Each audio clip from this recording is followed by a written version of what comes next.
Bien-aimé dans le Seigneur Jésus, je te salue dans le beau et précieux nom de notre Seigneur Jésus-Christ. L'amour du Père et la douce communion du Saint-Esprit sont avec nous dans le glorieux et puissant nom de notre Seigneur Jésus.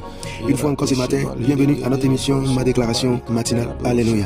La Bible déclare dans le livre de Deutéronome 13, à partir du verset 6.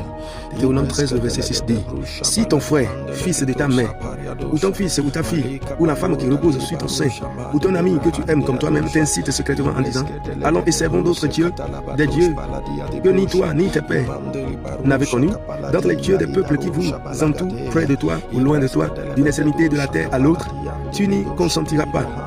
Et tu ne l'écouteras pas, tu ne jetteras pas sur lui un regard de pitié, tu ne l'épargneras pas et tu ne le couvriras pas, mais tu le feras mourir.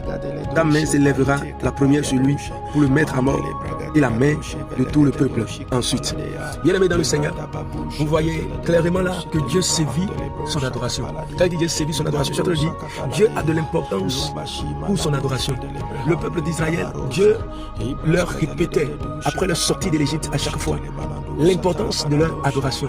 Comment ce peuple ne devra pas se séparer de Dieu, jusqu'au point où il dit à Moïse de dire à ce peuple: si ton frère, il a pris l'exemple, si ta mère, il a pris l'exemple sur un ami sincère, pour dire que rien ne vous sépare de l'adoration de votre Dieu. Et soyez en mesure même de porter la main sur celui qui vous dira: éloigne-toi du vrai Dieu et c'est un autre Dieu.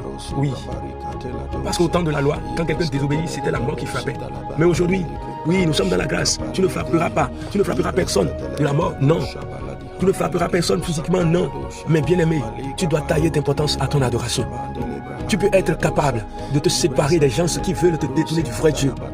Cela ne veut pas dire que tu ne les aimes pas. Cela ne veut pas dire que tu n'es pas peut-être compatissant à leur situation. Tu dois être en mesure, bien aimé dans le Seigneur, de te séparer, je dis bien de te séparer des gens qui ne sont pas prêts à adorer le roi des rois en esprit et en vérité.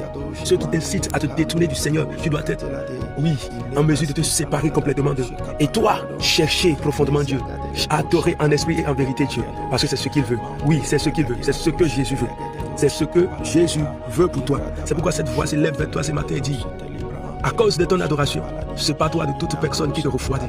Sépare-toi de toute circonstance qui t'éloigne de la face de Dieu. Sépare-toi de toute voix qui cherche à te rebeller contre le Créateur et ne point le servir. Et si tu as déjà développé une vie de rébellion actuellement, alors que tu avais commencé avec amour pour les choses de Dieu, je prie maintenant que tu puisses revenir dans la bergerie et que la main de l'Éternel repose sur toi dans le nom de Jésus. C'est pourquoi quelqu'un m'a déclaré avec moi ce matin: j'ai Père de grâce, Dieu de bonté, je te bénis et je te rends grâce de ce que mon adoration est sincère en Christ Jésus. Je me sépare de tout ce qui ne te glorifie pas. Je m'éloigne de tout ce qui ne te glorifie pas, Père. Et je reste avec toi dans tes pavis pour t'adorer tous les jours de ma vie. Ta grâce fait des signes et des prodiges dans ma vie.